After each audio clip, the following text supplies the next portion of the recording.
Assalamualaikum warahmatullahi wabarakatuh. Puasa bukan sekadar menahan diri daripada lapar dan dahaga ataupun menahan diri daripada perkara-perkara yang boleh membatalkan puasa.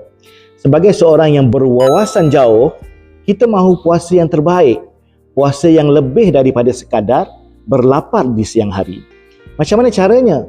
Marilah kita mengambil apa yang disarankan oleh Nabi SAW.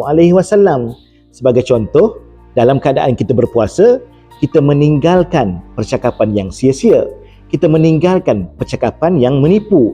Kita meninggalkan dosa-dosa lisan, mencari aib orang, mengumpat, mengata dan sebagainya. Sudah pasti, puasa kita akan jadi puasa yang lebih bermakna.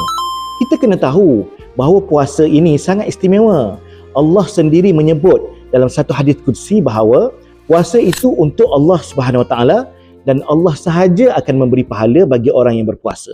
So pastikan level puasa kita, kualiti puasa kita adalah kualiti yang terbaik supaya kita mendapat markah yang penuh daripada Allah Subhanahu Wa Taala.